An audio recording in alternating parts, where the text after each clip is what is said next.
Hello, everyone. Welcome to Chat Channel. My name is Tim Hayden, and I'll be your host. Today, we have a stupendous show for you.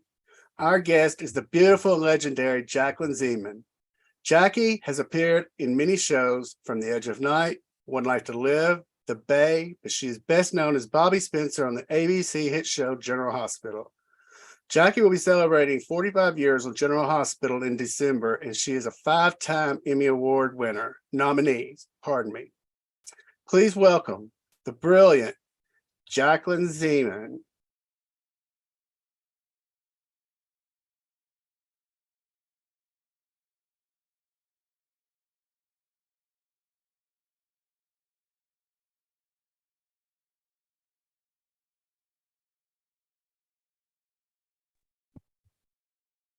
Wait a minute.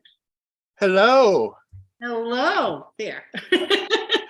How are you today? I'm good. A crazy box just popped up on my screen. I put on my glasses to be able to read it. It was telling me that this meeting is being recorded. Yes.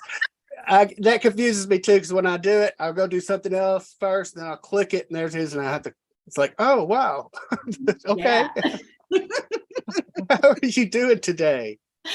All is well. I just went for the most beautiful long walk. I walk every day. I have to tell you, I do every day an hour and 20 minutes, and I am like a committed person to do that. And then I do 2 hours exercise every day, and then 45 minutes of my little mat, sit-ups and all that stuff.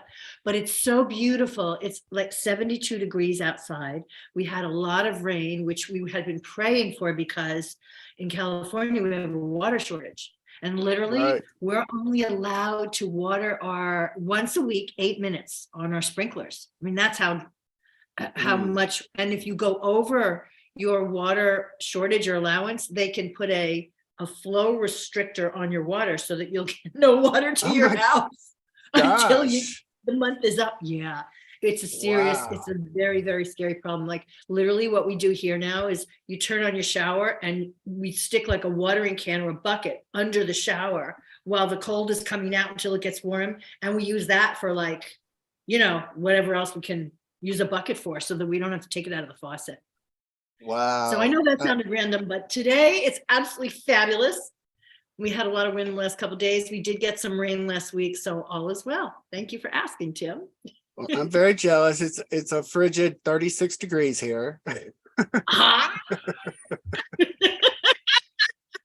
Well, to me, that's beautiful. I grew up in New Jersey, so I love the change of seasons. I love the chance to, I gotta say, I don't love scraping off the windshield and shoveling the driveway to get the car out, but all beautiful, like the white snow, a white Christmas, icicles coming down from the trees. Oh, and just wearing fall clothes and winter coats and boots. I don't know, something wonderful about that I actually miss now that I'm in sunny California all these years.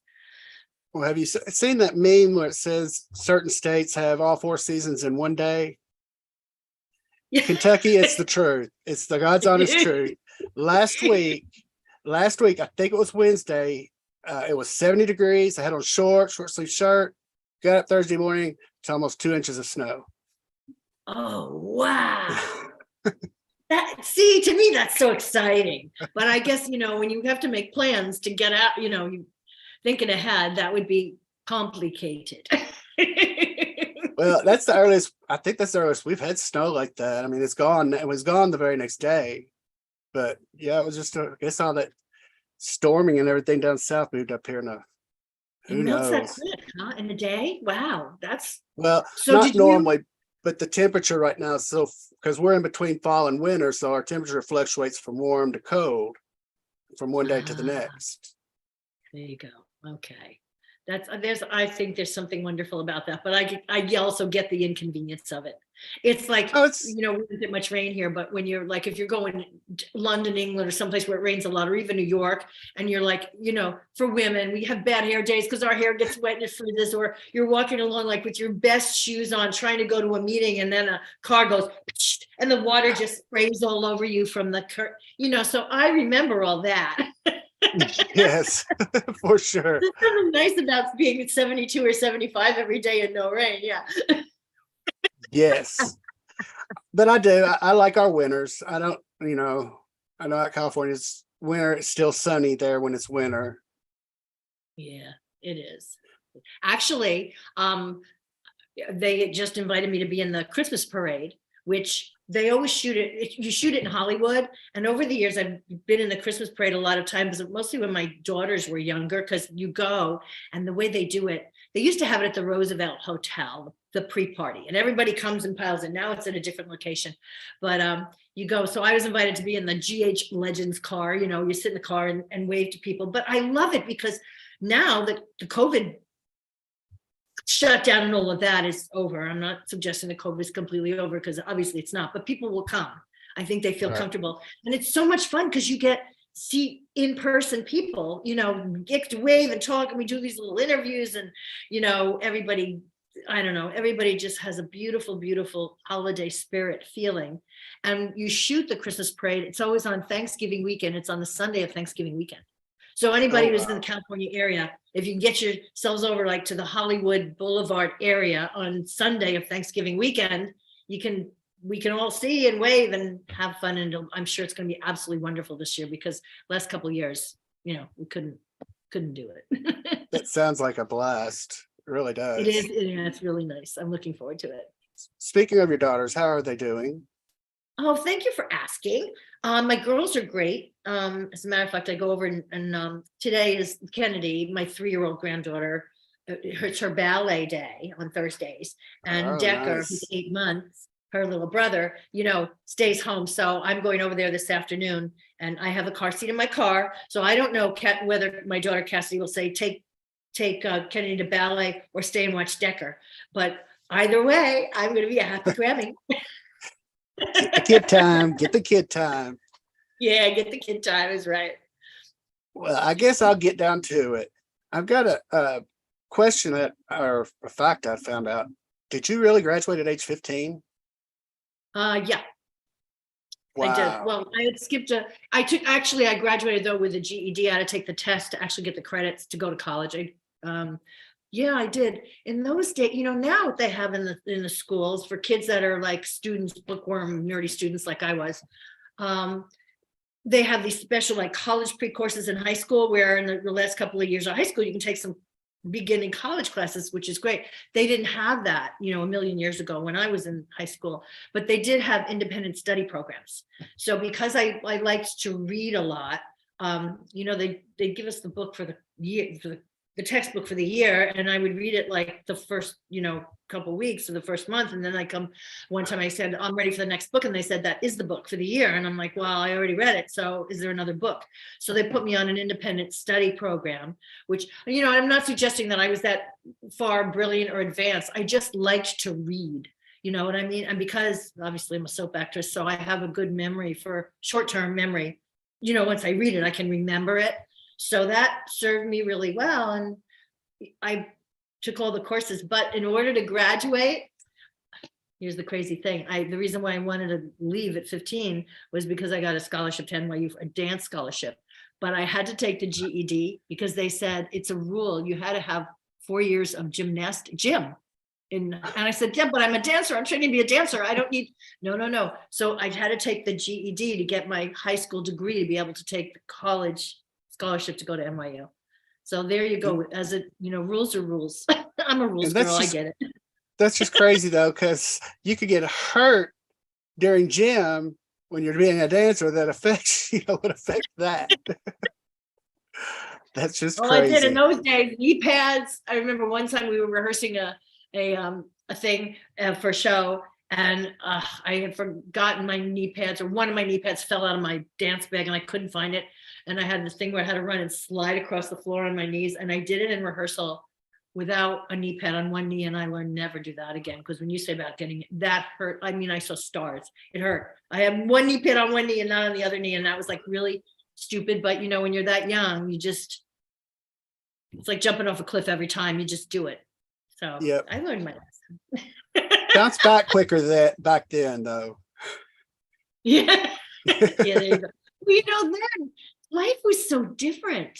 I mean, when I went to school, there was no internet. I mean, you couldn't Google stuff. Nope. The only way we had at my house a set of encyclopedias, that my parents had like saved up the money and invested for. So in the encyclopedia, you'd get like a paragraph of info on something, or you could walk up to the Bergenfield Public Library, which I did a lot. It was about a mile from our house. We were all going to the library, but there was only so many books. So if there was an assignment where like the whole class had to do the same research, unless you got there really quick, the books were either taken out or somebody was using them.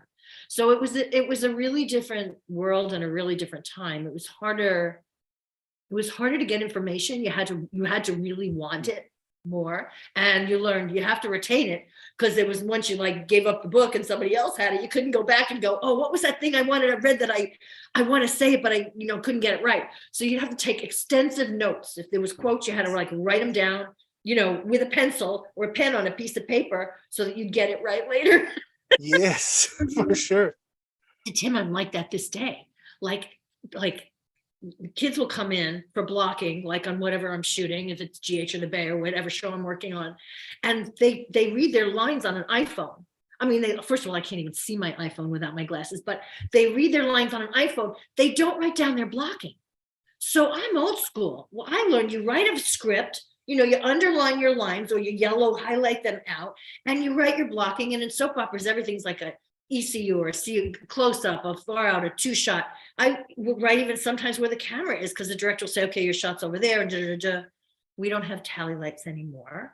So if you want to know your shots, you have to pay attention in rehearsal to know what they are. Wow. So the iPhone and it's all changed a lot, but I'm still old school when it comes to writing things down. Yes. Me too. Yeah, me too. Here I got it. It's taken me a long time to trust computers with holding stuff that I need to remember. Yeah, there you go. So do you still have an old school like appointment book? Like, or do you have like notes on your phone? I've got a calendar on my refrigerator. Oh, there you go. That's good. Yeah. See? An old flip calendar. So you got a magnet. You got a metal refrigerator with the magnet. Yes, I love it. I do. I sure do. It's of ducks. It's of ducks. Fantastic. I can relate. Me too, for sure. Did you always want to act? I didn't know. I didn't even think about acting when I was little. Nobody in my family was ever in show business, so it wasn't something I was even aware of or a possibility that I could do it. Like family business. There was no family business with acting or anything related to entertainment. My dad was brilliant man in computers. So engineering was his, college degree, and he was a pilot.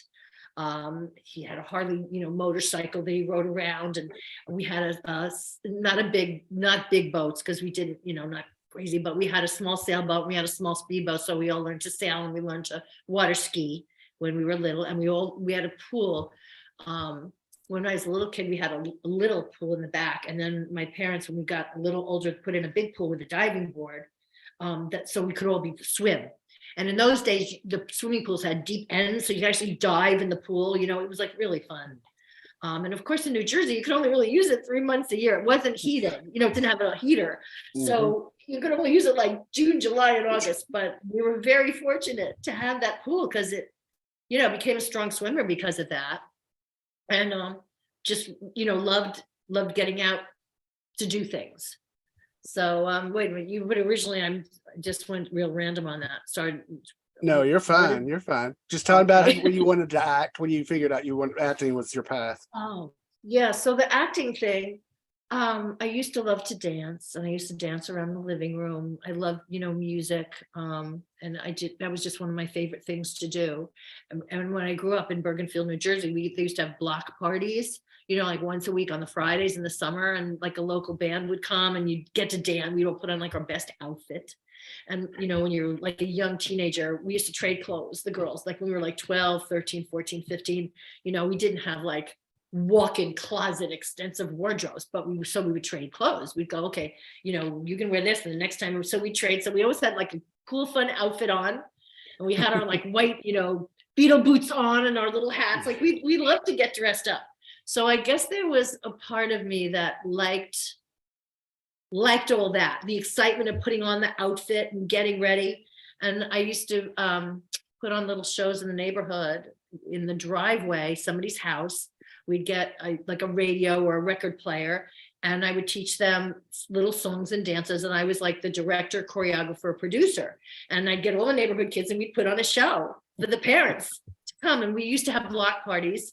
Catherine Place, they'd block off the street. You had to get a permit in Bergenfield, and they'd block off the street just for holidays like 4th of July, Memorial Day, Veterans Day, special days. We'd get the block party and we'd put on a show, and the parents would each like pay $1 to watch the show. So we'd make some money. So all the kids would get paid. It was really fun.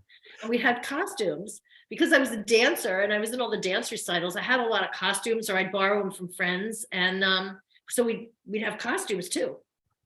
And so the acting thing didn't come until later, until junior high school, where we put on plays and we could audition for the play. I mean, actually, no, that's wrong. My first play that I got in was in kindergarten, and I swear to God, Miss Lewis was my teacher. I don't remember like a lot of days from kindergarten, but I remember this day. We were doing Goldilocks and the Three Bears. So obviously I didn't get the lead because I didn't have blonde hair to look like Goldilocks, but I was the narrator. So Miss Lewis picked me to sit next to the piano when they were doing the whole play, and she would like play do, and then I would stand up and say, and then Golden Bears with the porridge, or whatever my line was. But she leaned over because I was only 5 at the time, and she would tell me my line right before I had to say it. Like she'd stop playing the piano and she'd say, and now you say do, and then I would stand up and say my line. And I loved that. It was so much fun.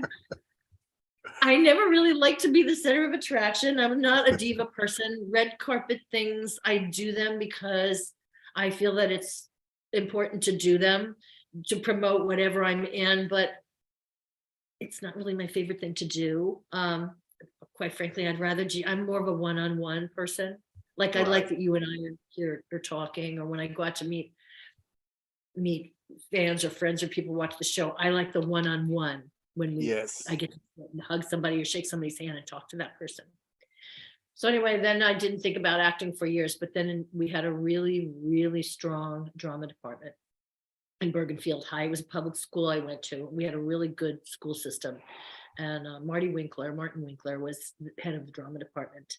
And I adored him. He's, he passed quite some time ago, but I would audition for all the plays, and I would get the principal roles in the plays that we did in high school. And that kind of lit a fire under me. And I realized that I had a passion for it. I loved it. I just loved it. It was like my favorite thing. So when I got older, I had to make a choice. I was pre-med in college. I did my dance thing, and then I went into pre-med, and it was a really big decision for me to decide doctor, actress. It was really like, I didn't want to mess up. I was like, well, I don't make the wrong decision. I realized, there's no wrong decision. Life is life. We're at crossroads every time, but at that age, and and then I went with the acting. So obviously it worked out well, but I hadn't been able to like support myself and provide for my family all these years in acting. And I didn't have to take a side job to be able to pay my bills, which I am so grateful for. Believe me, I'm so grateful for. So. Well, I can say as a fan, for the fans, we're glad that you chose not to be a doctor. Thank you. Thank you, Tim. I mean, of course, I ended up playing a chief surgical nurse on a soap for half many years, which is kind of like, so maybe somewhere in me, there was that, they say past life thing or something where I needed to be around that. Yes, for sure.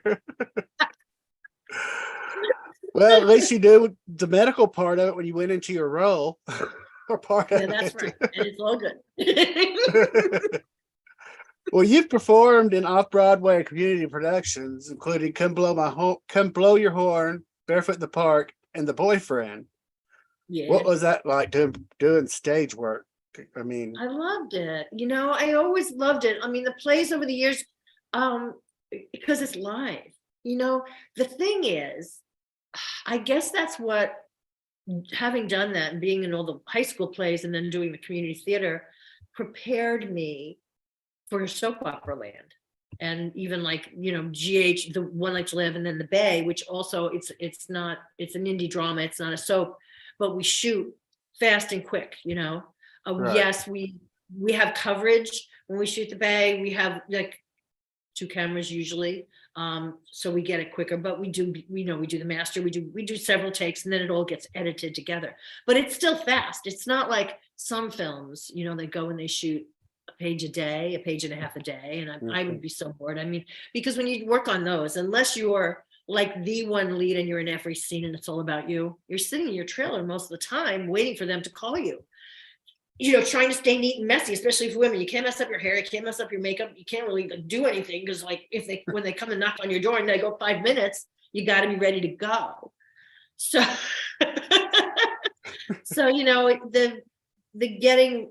doing the plays and knowing you got to know your lines, you got to be on it, you got to hit your marks. There's no mistakes when you're doing a play. I mean, it's not like you can forget your line and go, oh, sorry. Oh, like people say, oh crap, like, can we shoot that again? Can't do that in a play. So that prepared me really well for soap operas, where you got to get it in one take and moving on, and you can't mess up. It's interesting that you when you were talking about the Bay, you said it was an indie drama. I've always considered it a nighttime drama, which would fall into the category like, in my time, Dynasty, Dallas, those. Yeah, That's actually, kind of where I guess that's what it is now. I got used to saying indie drama because when we first started shooting it, that's what, now that we're on Peacock, which we can talk about a little more in a few minutes if people want to know how to find us. So yeah, I guess it is, because everything downloads. Like when I went with Gregory Martin, when I was, and Wendy Rich are my producers on, I was like, before I knew I was going to be talking to you today, I was like, okay, so, how do people get to see us on Peacock? So I signed up for Peacock. Peacock is actually free. I didn't know that. I thought it was one of those another ones, oh, you got to pay more money, and everybody's gonna be like, well, I don't really want to pay.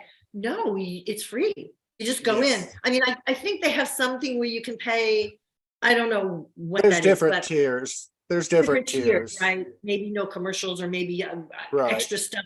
But our stuff, the Bay, we have 6 seasons up on Peacock now. All like people go in like right now today and just look for the Bay. There's also a special anniversary issue that went up, and then the 7th season, which we just shot a couple months ago, that's actually being edited right now. Gregory Martin told me we'll be up. He said he doesn't know the exact date, but the second 2 weeks of December, all the new stuff will be up. So for anybody, who's been binging the Bay, which if you're on social media, that's our hashtag, binge the Bay. Yes, it is. Or it's at the Bay, the series, at the Bay, the series is our, how you can find us on Twitter or Instagram. And then just go to Peacock and you can see our show and either catch up or you get the new stuff, which will be, it's really good. And I can say I'm really happy that it has moved to Peacock, because I love Amazon. I'm not dissing Amazon anyway, but it was difficult to find because there's another show called The Bay. So Amazon, it would bring that one up, and then you would have to scroll through a bunch. Peacock, you don't. You just type it in and it's right there. Yeah, I see. I didn't even know there was another show called The Bay. Yes. You learn something every day. Wow. Yes, there. And Amazon, it pulls up everything, so you gotta kind of sift through. Whereas on Peacock, you don't. You just type it in and it's right there. Yeah, so that's good to know. Thank you. Good lesson there. Because I'm watching it. I haven't gotten through the 6 seasons yet, but I'm getting there. I'm going to jump ahead since we're talking about the Bay. We'll come back to General Hospital. You play a phenomenal character. I love your accent as Sophia Madison. Oh, thank you. You got that southern accent. Well, when I was young, although if we start talking about it, I'll go back into it. I spent a lot of time in the South because my Aunt Millie, and my Uncle George lived in Cliffside Park in New Jersey, and he worked for Alcoa. And when I was about, I don't know what I was, a young girl, very young, not a teenager yet, Uncle George got transferred to work in Knoxville, Tennessee. So now Aunt Millie was my dad's sister. So we would drive down in our car every summer to Tennessee to go visit them. So I have two sisters. And so I'm the oldest. It was me, Lauren, Carol, and we had a beagle, Gretel. Gretel would come with us in the car. We had a Volvo car, and my mom and dad, and we'd drive down, and it would take us 2 days to drive down because, we were young. We were only good for like 4 hours. And then we'd stop at a motel at around 4 o'clock in the 4 o'clock and go swimming and take the day. So it was like a real vacation. And then we'd spend a couple of weeks in, actually they lived in Maryville, Tennessee, which is right outside of Knoxville. And we were the girls from the North, the Yankees from the North. Those girls would say, those Yankees are back again. Oh, those girls are back, because we'd go to the community swimming pool, and it was so much fun. And I loved it. And the people were really warm and wonderful and really nice to us. And, only 2 weeks a year, you wouldn't think you'd get to know people, but we did. And when we come back, they'd remember us. And that was, that's kind of a nice, warm and cuddly feeling when you had to be accepted, by the locals. So that's where my Southern accent came from, because I always thought it sounded really pretty the way people spoke. They spoke slower. Then we, it's me, I talk so fast because New York, New Jersey. I have to make myself slow down sometimes. It's because my head works fast, so I want to get it out of my mouth fast. I'm the same way. I talk fast, and I have to constantly tell myself, slow down. And I'm from the South, but see, I think the opposite, because the South, to me, we're lazy. We don't pronounce things, like y'all. We don't say you all. We say y'all. No. We make things. We cut the words down. Yeah. Cut that word down really. Cut words down really short. Love that. Well, on the Bay, you can talk about it if you want to. It doesn't bother me. Your husband, you're married to the mayor, who happens to be Nicholas Coster. Yeah. Hot wow. Nicholas Coster. Wow, I know. He is amazing. What a guy. To get to work with him, such a joy. Not only is he, handsome, intelligent, a fabulous actor. So what are the odds? It's almost like we were meant to meet in life, in person, because I lived in Marina Del Rey. Well, I just moved during the COVID thing, but was in Marina Del Rey after I moved out of Malibu into Marina Del Rey for a few years. And I lived not on a boat, on a building, but overlooking the water, because I had to be on the water. I was used to the water. He had 2 yachts at the time, one of which we would shoot a lot on the Bay. When we shoot the yacht stuff, was Nick's boat. His boat, and he's married to Elena. He and his wife, their boat was like I could look out my window, and their boat was like right in front of me. And because their slip was in Villa Del Mar, which is where I lived, we had a pool, very nice pool in the gym, and like amenities, a clubhouse and all that. He was a member. So I'd see Nick every day. I'd walk through like the pool to get to the gym, and he and Elena by the pool. I see him on their boat. I'd be walking around the jetties at the marina. So it's almost like, and we were shooting together on the Bay as husband and wife. He's also, and I have to say, a professor, and he goes back east to teach college students. Okay. I don't know the name of his course or what, probably film, acting, something related to that. And I believe he still does that. He's been doing that for years. So he's also, well-educated, highly intelligent, besides, his great acting and his fabulous looks. And he's a nice guy. He seems to be. He's a nice man, nice man, father, husband, and Elena, his wife, is lovely. So I can't say enough. He's absolutely fabulous. Well, inspired me to set a goal. Now, my goal is to try to have everyone from the Bay on at some point. Oh yeah, that would be great. You actually should have, well, of course, all the actors, because they love talking about the show, but have Gregory Martin and Wendy Rich on, our producers. Oh, you get Yes. stories there. Gregory, I actually met Gregory. He would be on General Hospital when Wendy Rich was the producer.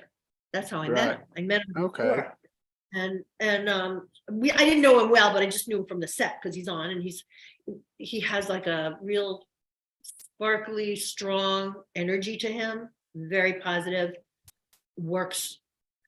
He's done so much. I mean, when we started on the Bay, we all just did it out of love. We didn't get paid. We did it because we loved it. You know what I mean? And how I got started was I was on my daughter Lacey it was Parents' Day, college campus day, and how they do that in July when you take the kids to the college campus for their first year, and you've kind of never been there, and they put the parents on the side and they give you the parents the tour of the library, the dorms, but then the kids go on their own tour where they get like, the real inside. Yeah, the real inside. What's going on? So there I am on the mommy and daddy tour in San Diego, and my cell phone rings, and it's Tristan Rogers calling me, who, I'd worked with Tristan on GH for a million years. We're personal friends as well.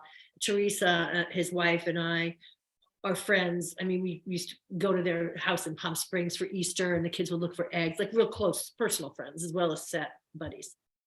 So anyway, Tristan says, I'm working on this show, The Bay, and Gregory Martin, who you probably know from GH, with his Australian accent. I can't do an Australian accent. But Gregory mentioned that he has a part he'd like for you to do. Are you interested? And I said, well, yeah, if you're doing it. I don't really know The Bay, but if you're doing it. He goes, oh yeah, Mary Beth Evans is doing it. And he mentioned some Nat Ashford. He mentioned some of the names of like people I knew who were all like, whoa, really good people.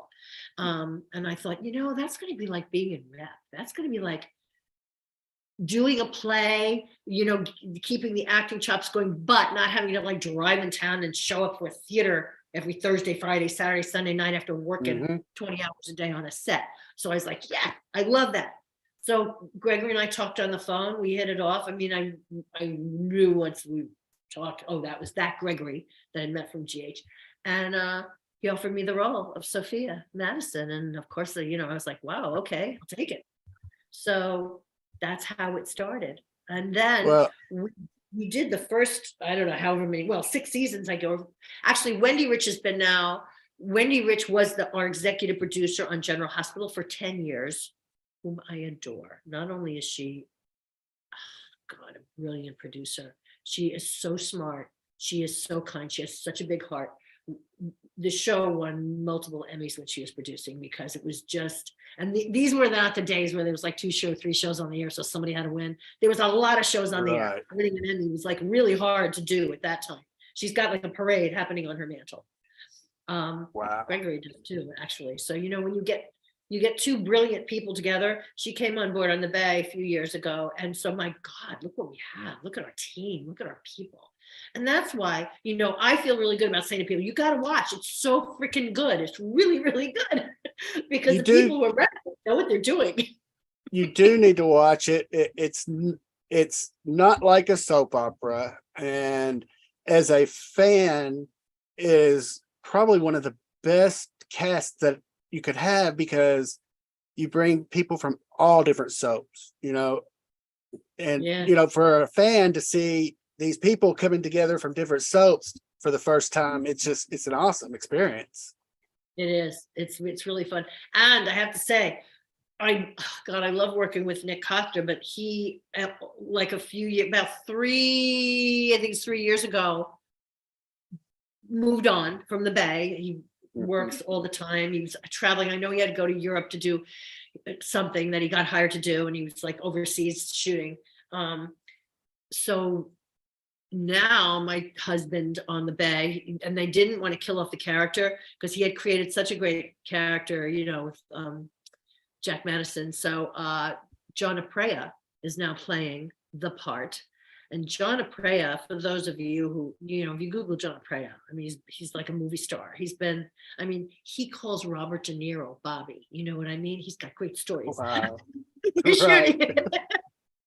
He was like in The Godfather too. You know, he's been like in big, like really big, important movies over the years. So, oh my God, I learned so much from working with him, you know, and just being with him and hanging out with him. So lucky me. I feel like I'm just so blessed to, well, for things to be going, particularly at my age, when a lot of actresses, you know, it's winding down. There's not as much, like even on GH, I'm not on as much anymore. I get, you know, they sprinkle me in a show here and there, but I don't really get storyline anymore.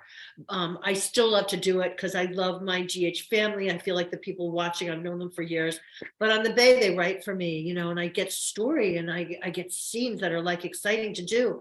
And I feel a tremendous amount of appreciation and gratitude for that, because that's rare in this business, to be on, you know, TV 48 years, actually 45 on GH and 3 years before that.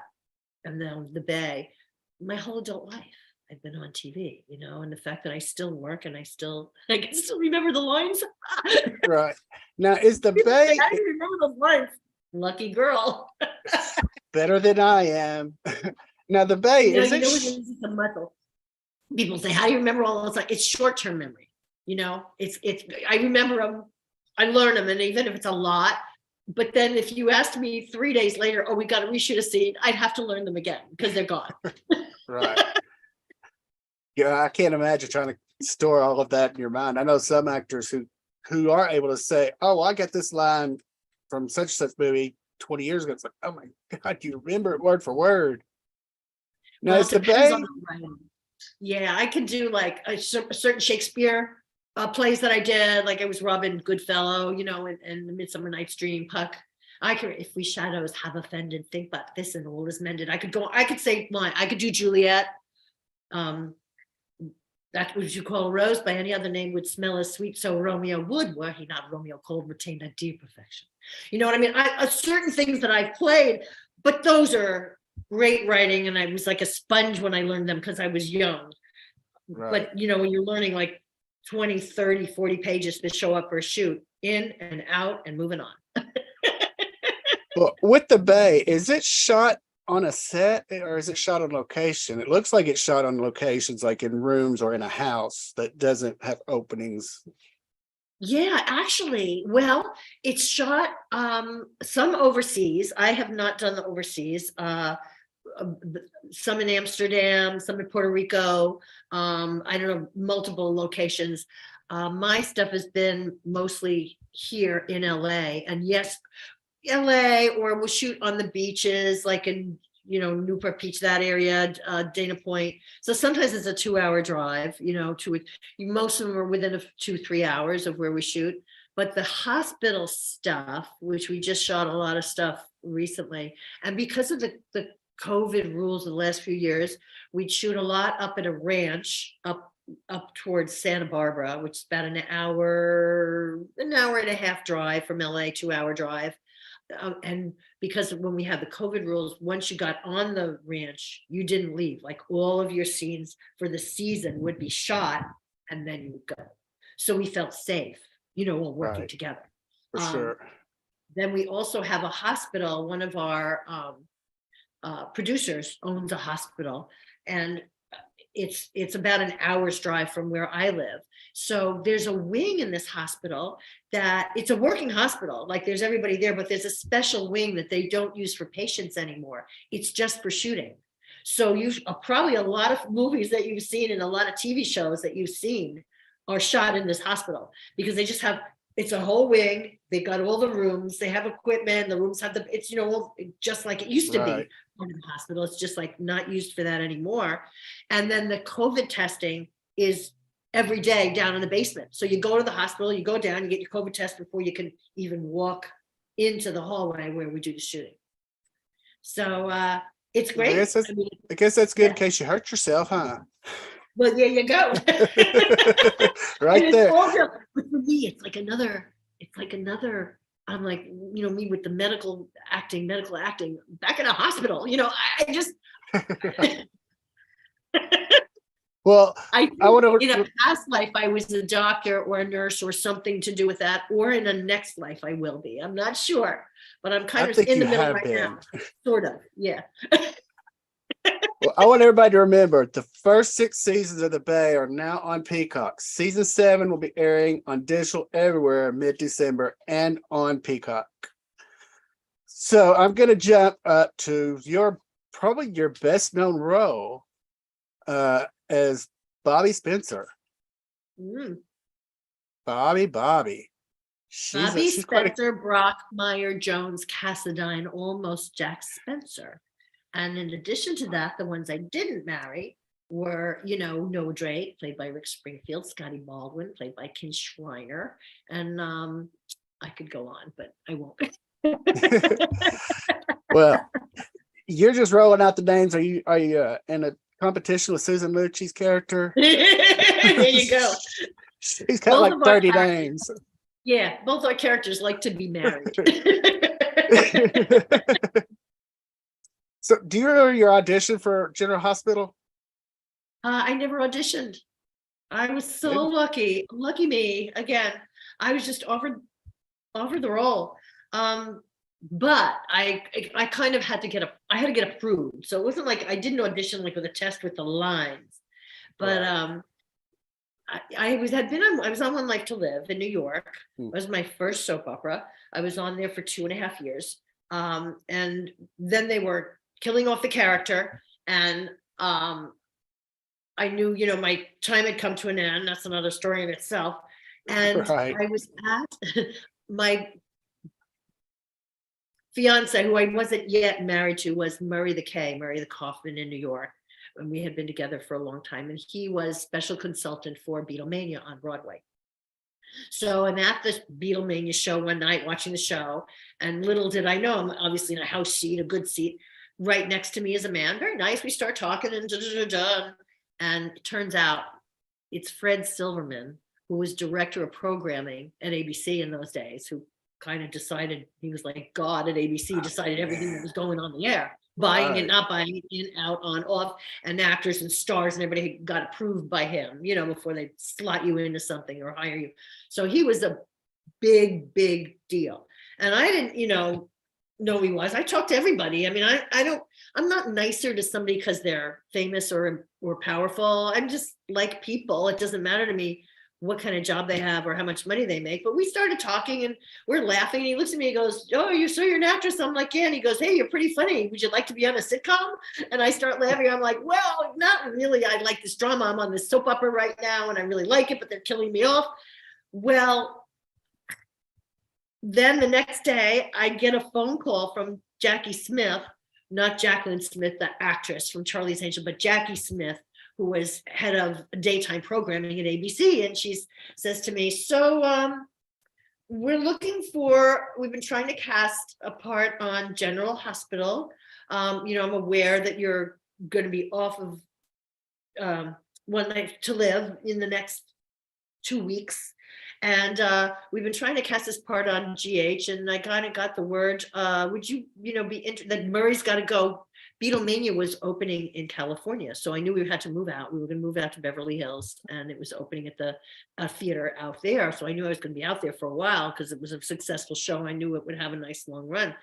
She said, "Douglas Marland is jumping onto General Hospital as the head writer. He would like to meet with you. Would you like to meet to discuss playing the role?" I'm like, "Oh, yeah, sure."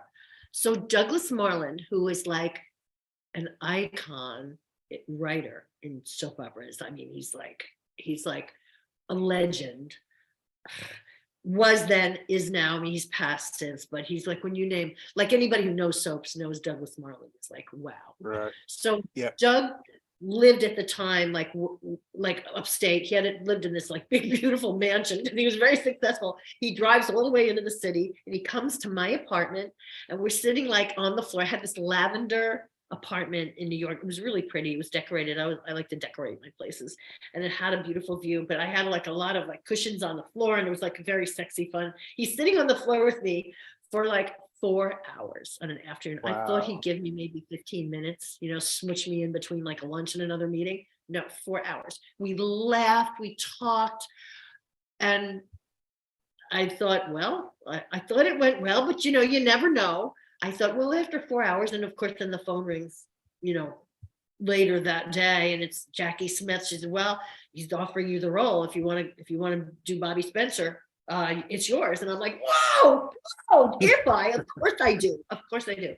So literally, they were killing me off on One Life to Live, and they gave me 3 sets of first class tickets. It was very shishi in those days, ABC. To go for wardrobe. I literally got on a plane like the next day. They arranged for shoot around me for a show and for wardrobe fitting. Then they gave me a second set, where I had to go and start shooting my shows, and then a third set to go home to pack up my apartment and have the moving men come and tell the doorman and do all that. Murray and I had a car, so we had to get our car, driven out to LA. So they put me up in the Beverly Hills Hotel in a bungalow, and the bungalow was kind of fancy and I think expensive, but we had a German Shepherd named Ruffian at the time. Ruffian couldn't be in the main hotel because they didn't allow dogs in the main hotel. So we had a bungalow, and our car hadn't been driven out yet. So they gave me a limousine and a driver. His name was Bobby Grillo, who became like my dear friend. And there I am, like all of a sudden in California in the Beverly Hills Hotel with my Murray and my dog and Bobby picking me up. And I remember standing out waiting for the car, Bobby to come and get me, to take me to the studio. And I said to the doorman, because, you're at the Beverly Hills Hotel. It was very fancy. And it still is. I mean, it's still there, but it was really fancy. And I'd never, been there prior. And I said, there's like Ferraris and Maseratis and Rolls Royces and Bentleys and all these like fancy cars driving up. And where I grew up in New Jersey, everybody had like a Volkswagen or a Ford or a Camaro or a, kind of normal cars like everybody had. We had like a Cadillac. Marie and I had a Cadillac, and that was like a fancy car in those days. They probably like $5,000 to buy a Cadillac, and that was a big deal. So I said to the door, the valet and the door, where are all the normal cars? He goes, oh, we don't get too many of those here, but we hide them in the back. We put the fancy ones in the front for everybody to see because it makes people feel good when they come into the hotel. So I thought that was very funny. And then, of course, my limo pulls up and he's like, looks at me, goes, oh, well. Yeah, but that's not mine. So that's how it started. And of course, I thought at the time, when you go on a soap opera, they sign you usually a 3-year, if it's a contract, usually it's a 3-year deal. I don't know what they are now, 3-year, 5-year, what they ask you to sign up for. But that's the network can keep you for that long. You don't necessarily have a pay or play until you're on a long time, and then you get, booked for multiple years in a row. So when I went on, it was a 3-year deal, and I thought, yeah, but they'll never have me out here for 3 years. I'll probably be done in a year, but that's fine, whatever. Who knew? It's my 45th year this year on GH. Say next month, 45 years. 45 years in December. My first show, we came out in December. I forget what the actual day. I don't remember what the actual day was, but it was in December. I think then it aired. We shot like 2 weeks ahead or at that time. It was on maybe January. I don't know. But that's my story for GH. So how lucky. I mean, I'm just so grateful. And now think about it. If would you be if you'd taken a doctor's job? There you go. Yeah, really. Well, here's the joke. I'd be studying up surgeries, and so we do, on GH when we do the surgeries, some actors would put their scripts like on the, where we're doing the surgery. And they'd have the fake blood. So a couple of, I'm not going to mention any names, but people who like had a hard time with the medical stuff, because doctors have to learn. It's like learning a second language with all the myocardial infarction, blah blah blah. What all that stuff you got to learn. And if the blood would get too messy, it would mess up the script and you couldn't read your lines. So I learned very early on, you have to actually memorize those lines. You have to know what they say. Yes, that terminology now with Google, it has to be on it, because if it's not, the fans are like, oh no, that's a stomach, it's not your liver. Well, yeah, and also, Tim, soap operas, I mean, they always think just for women, and yes, they were created and developed and still are written mostly by women for women, but I think every hospital has a TV, every room. Who's watching soap operas? So the medical staff and sports players, because they travel a lot, or watching them in the in the clubhouse. So you get to learn bartenders, disc jockeys, people in clubs, sports arena. You learn kind of who your audience is, who's watching TV, and a lot of college kids would watch in our heyday because we were just so popular, and they'd watch it. Tony and I got invited to go to Harvard to teach like a weekend seminar course acting to some of the students there, which was like, wow, that was pretty cool years ago. Then you got a Harvard t-shirt, which I like, it was shreds. By the time I couldn't wear it, I wore it so much, I was so proud. Well, you also got people like in my generation who grew up as a generational thing, my grandmother, my aunt, my mother watching the shows. So we picked it up and became fans, lifelong fans from that too. Oh, thank you. Well, I did too. I started, the reason why I liked soap operas because I was familiar with them. My mom watched. My mom was a stay-at-home mom. So people go, oh, she didn't work. Yeah, she worked really hard. She raised 3 kids, no housekeeper, no nanny, no chef, no cook, no assistant. She did everything. She even sewed some of our clothes. And my grandma, her mother, would come out once a week. She'd take the bus from Fairview, New Jersey, and come to our house and help my mom. But we'd watch a show. I come home, went to public school, Franklin School, safety patrol. When I got older, you had to be in 6th grade to be on the safety patrol. So up until then, I would come home for lunch. We lived just a few blocks from the school every day and have my lunch. There's no clicker in those days. So you sat down you turned the TV on, you sat down, and on the floor, I'd have my lunch with my mom. We'd take our little break for an hour, and the soaps were, half hour, 15 minutes long then. They weren't, and nothing was an hour yet. So you could get in 2 to 3 on a lunch hour. So, we did. And I remember years later, I was taking acting, I'd been in all high school plays and some community theater, and I was taking acting lessons with Wynn Handman at American Place Theater and with Sonia Moore. Like I had really good Jean Bew. I had great Marion Rich, the best acting teachers in New York. And I was taking a lot of classes and getting because I'm a firm believer in, training and education and all that. So it just turned out to be really lucky for me to be in something that, that I had a passion for, and I knew I would like it. And I remember sitting in a bagel nosh one day, which was across the street from Murray, and I lived in Sherman Square, which was like on Broadway in 71st and 72nd Street.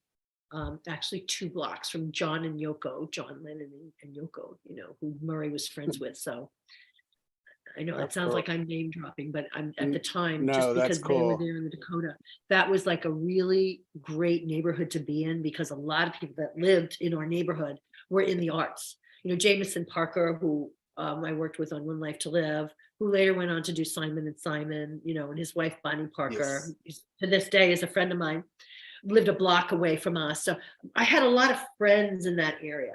There were just a lot of people around, and it was a great time. And I was sitting in a bagel nosh with Murray one day, and I had been, I was a dancer, I was choreographing some routines at some discos that Murray was consultant at. I danced in South America, and I, was kind of around. I was working, had a variety of jobs. I worked for a private detective for a while, doing a lot of trade shows. I was on the covers of all those True Romance magazines, because I had like the red, long curly hair, the boobs. And so I would do those covers of those romance with the hunky guy, because I was like 17 at the time, 18. They want you really young for those. I made a lot of money because I'd show up, these shoots were fast. They were like an hour, in, out, and I got a lot of money. And the trade shows in New York. So it was all going really well. And I remember sitting in a bagel nosh. I said, Murray, I think I'm going to be on a soap opera. I could make like a lot of, and at that time, I didn't know, because they were only 15 minutes or a half hour long. I thought you only worked 15 minutes or half an hour a day. So I thought, hey, I go in, shoot this thing, I'm done. The rest of the time, and for us to go out and play or do whatever we want to do. So that's literally how I got started in soaps. That's incredible. And you've not disappointed a single person since, I'll tell you that.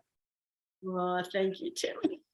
Well, I know I don't like to keep you, I mean, we've almost been an hour, but I have to bring up your kindness and generosity, like going to Africa and helping the children over there. Oh, my heart. Thank you for that. Yeah, I have not gone the last few years. I think I have passed the baton now, to other people. But yeah, for Well, as I you think should, because you've done it for so many years. yes, and it's time, to make room. I actually though did it in association with my friend Mark Malamed, who he's passed, a 6th grade middle school teacher in Vineland, New Jersey, who started the Gabriel Project. It was the Gabriel Project. So we would go to Africa every July for 2 weeks. And it worked out really well because GH would always shut down the month of July, not shooting. So that would be good timing. And we would pick up as many children as we could afford to bring, usually 2 or 3 from Africa, and bring them to USA for life-saving heart surgery. And some of the parents only spoke Swahili, so we'd have an interpreter there. We'd fly back with them on the plane. We'd get them. The airlines were really good at that time. They would help us, they'd give us free tickets so we could afford to do this. All of the money was raised by these 6th grade middle school students in New Jersey that Mark was teaching. That's how we made it happen.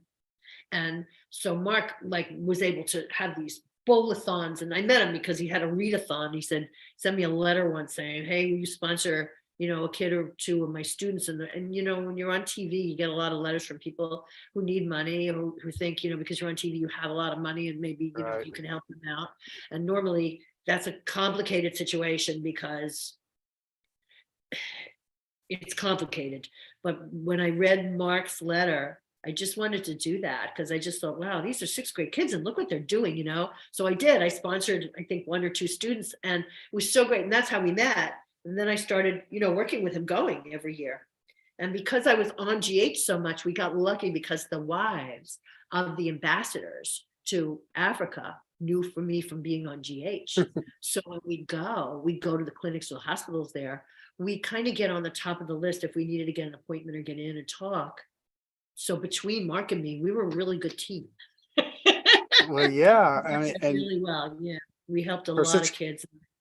Such good reason, and you saved thousand over a couple thousand, I think. A lot of kids. We had to choose the doctors. Well, we didn't choose the doctors. We'd have to choose very careful because it was life-saving heart surgery. So most of our kids were young, 6 months to 3, 4, 5 years old, and we wanted kids the amount of preparation and expense, and we wanted kids that needed the surgery, but that we were reasonably sure were going to survive the surgery, so that they would go on to have long-lasting, healthy lives. So it was a very emotional situation, as well as really fun, because I made a lot of friends and met people. And we didn't just, after the kids came here and got the surgery, kids, they heal so fast. Yes. It's heart surgery, but kids, boom, within 4 weeks, they're going home. They were great. I mean, it's amazing what can be done for these kids. So it was, and we'd stay in touch with the kids. So we'd go back the following year and we'd check in on the kids or the family of the, moms and dads. I learned a lot. The lifestyle's so different there, so different. And the money is scarce. We'd go to Dar es Salaam is where we would actually fly in, where the hospitals were that we would work with in the clinics.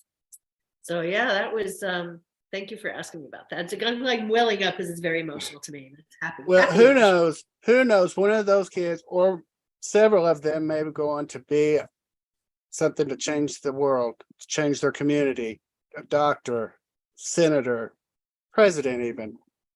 There you go. Yeah. You just never know, Jackie, I'm so glad you were here. I've got so much more I could talk about, but I'm not going to take up any more of your time. I do hope you'll come back. Thank you, Tim. I'd love to. Who knows? Maybe we could do a little Bay group of people from the Bay and Oh, talk. that'd be fun. Yeah, yeah. I know, I'm sure, they're all into letting people know what's going on. So I'm sure they would love to come on your show. You are so wonderful, Tim. I feel like you're a new, really good friend of mine. I feel like we've connected in a beautiful way. Thank you for inviting me to be on and to spend this time with me. I really appreciate it. And I wish you continued success and much happiness. And I know you'll have it. Thank you. And I feel that connection as well. As we talked before the show, we've kind of had a couple of same brainwave moments the last couple of weeks. So, baby, and you are phenomenal. I mean, legendary, phenomenal. Thank you. And such class. You're such class. If you want to hang out backstage for just a couple of minutes, I'll be right back there. Okay. Thanks, Jackie. Thank you. I'd like to thank Jackie Zeman for being here. Remember, you can find Jackie on Cameo. I would like to thank the Necrotizing Fasciitis Foundation for being sponsor. If you want to learn more about necrotizing fasciitis, please visit www.necfasc.org. Please remember, you can catch up on the Bay, the first 6 seasons on Peacock, while you're waiting for season 7 to come out. Please be kind to one another and